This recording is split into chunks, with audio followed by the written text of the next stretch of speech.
आप देखते हो पीछे से एक श्रद्धालु सत्संग से जा रहे थे, सच्चा सौदा सिरसा वाले के पेपर में आई थी, और उसके 6 सदस्य यानी टोटल कुल के कुल सारे मर गए एक्सीडेंट में, एक बुढ़ा बच गया।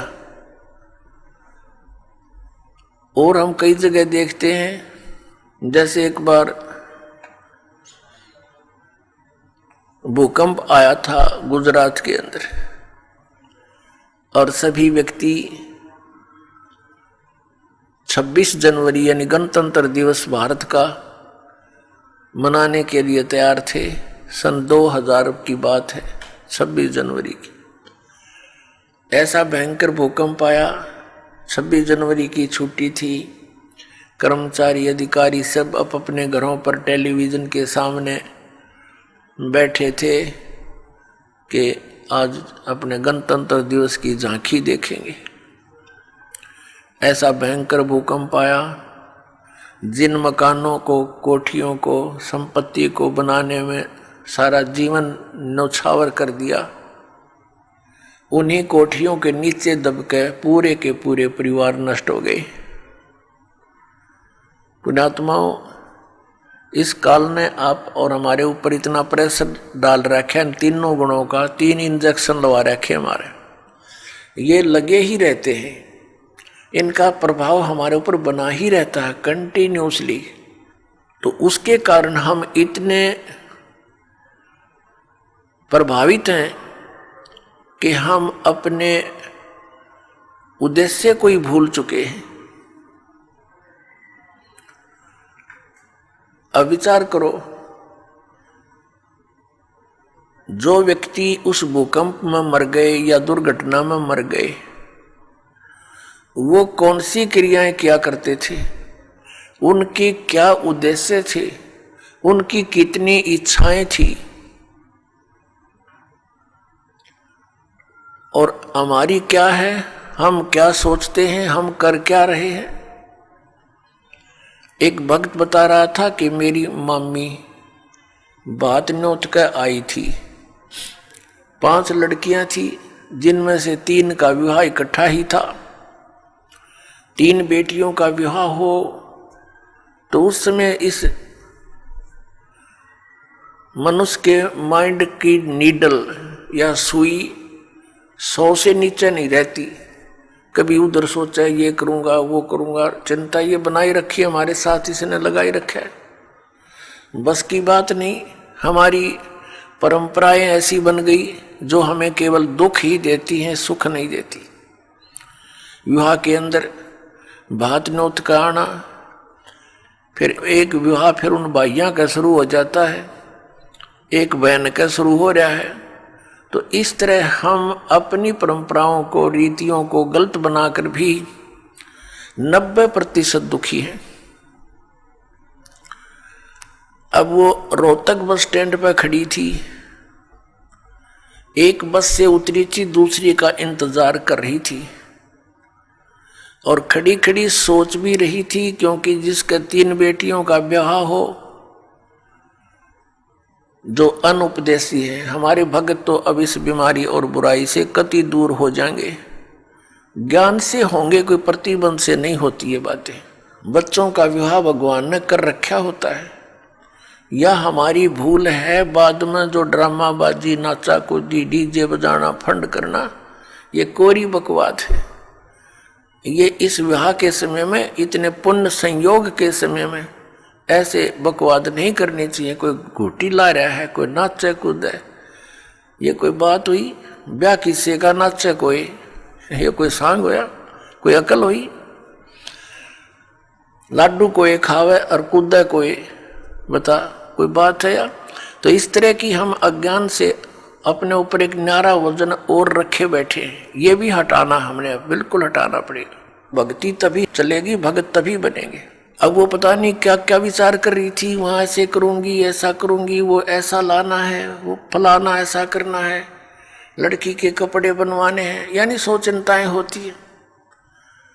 वहां पिलर के साथ खड़ी खड़ी ऐसे ही चिंतन कर रही थी, कहीं और घूम रही थी, खड़ी थी वहीं पर। एक ड्राइवर ने बस बैक करके सेट करनी थी अपने स्थान पे। कंडक्टर लग गया खुले पैसे देन, किसी के बकाया थे वो बकाया पैसे। ड्राइवर ने सोची तू लाग फटाफट बस को। उसने बस बैक करी, वह ज्यादा टेढ़ी होकर पिलर की सीधी होगी, उसने दिखा नहीं दूसरी साइड में, वह पीछे जाकर। और उस बहन ने भी ध्यान नहीं, क्योंकि वो तो सोच विचार में बड़ी थी, उसकी छाती पर आकर लगी बस पाछे तर पीछे पिलर का सारा खड़िए थी। वह वहीं पर आध घंटे में तड़प कर मर गई। अब वो ब्याह भी रह गया, और जो इधर उधर की जो एक सेकंड का चैन नहीं था, अब वो कहाँ गई। तो पुण्यात्माओं, हम कति बालक हैं, हमें डर नहीं रहा, हमें याद नहीं रहा वो जाने का समय। और जब तक हमें यहां से जाने का समय याद नहीं रहेगा, हम भक्त नहीं बन सकते, हम बुराई से बच नहीं सकते। अब आज कोई नाच रहा है, कूद रहा है, एक समाचार पत्र के अंदर देखा पढ़ा, उसमें क्या लिखा था कि विवाह था और पहले दिन वो डीजे मंगाकर नाच रहे थे, बहन भी, सब दूसरे भाई रिश्तेदार डांस करे डीजे के ऊपर, वो भी समाचार पत्र में। और अगले दिन वो दुल्हा जो विवाह करने चला था, कार एक्सीडेंट हो गया ट्रेले के साथ में। जितने सदस्य उसके साथ बैठे थे व्यक्ति, वो सारे मर गए, वो भी मर गया। अगले दिन वो टक्कर मार रहे हैं, रो रहे हैं, बालों को पाड़ रहे हैं जो कल नाच रहे थे। अब बजा लो डीजे यहाँ पर। कहते हैं नानक साहिब जी कहते हैं कि ना जाने काल की कर डारे, और किस विध ढल जा पासावे, और जिन्हां ते सिर ते मौत खुड़क दी, उन्हां नूं केड़ा हासावे। आदरणीय नानक साहिब जी से किसी ने पूछा कि हे महात्मा जी, आप कभी भी खुश नजर नहीं आते, ना कोई त्योहार और तीज मनाते। तब उन्होंने कहा था भाई ना जाने यहां क्या बिजली गिर जा एक पल में, और हमने तो अपनी मौत दिखाई देती है, इसलिए रुचि नहीं बनती इन नाचन और गावन में, यहाँ की नकली खुशी मनावन में कति दिल नहीं मानता। ना जाने काल की कर डारे, किस विध ढल जा पासावे, और जिन्हां सिर ते मौत खुड़क दी, उन्हां केड़ा हासावे। फिर उनसे पूछा क्या आप कभी प्रसन्न नहीं होते, ऐसे कैसे जी रहे हो। तब उन्होंने बताया कि मैं प्रसन्न होता हूँ, साध मिले साढ़े शादी होंदी, विछड़ जा दिलगिरी वे, अख दे नानक सुनो जिहाना, ये मुश्किल हाल फकीरी वे। नानक साहिब जी कह रहे हैं कि जब मेरे भक्त, मेरी साध संगत यहाँ आती है सत्संग श्रवण करने के लिए, तो मेरी खुशी का कोई ठिकाना नहीं हो रहता। वो हमारे साथी है, वो हमारी खुशी है। और जब ये वापस जाते हैं संसार में यहाँ से, तो फिर मुझे दिलगिरी होती है, बहुत परेशानी दुख हो जाता है, चिंता लग जाती है कि कहीं ऐसा ना हो ये मेरे बच्चों को, जिनको मैंने मुश्किल से मार्ग पर लाया है, सत्य बताया है, परमात्मा का सच्चा ज्ञान समझाया है, कहीं कोई काल, क्योंकि संसार में इस ज्ञान के जानने वाले व्यक्ति नहीं हैं। एक अकेला एक संत होता है जो सतमार्ग देता है, असंतों की गिनती नहीं होती। उनसे प्रभावित अन्य श्रद्धालु भी फिर उसी की बोली बोलते हैं, वही क्रियाएं करते हैं। तो नानक साहिब जी कहा करते कि मुझे फिर चिंता बन जाती है कहीं मेरी फसल में कीड़ा ना लग जा, यानी कोई काल का दूत इनको भ्रमित ना कर दे, इनका जीवन नष्ट हो जा। कहते हैं साध मिले साढ़ा शादी होंगी, जब ये वापस आते हैं एज इट इज, तो मेरी खुशी का ठिकाना नहीं रहता कि परमात्मा की दया से अभी ये बचे हुए हैं। और विछड़ जा दिलगिरी वे, जब ये यहाँ से जाते हैं तब मुझे बड़ी परेशानी होती है, मुझे चिंता बन जाती है। क्यों बन जाती है?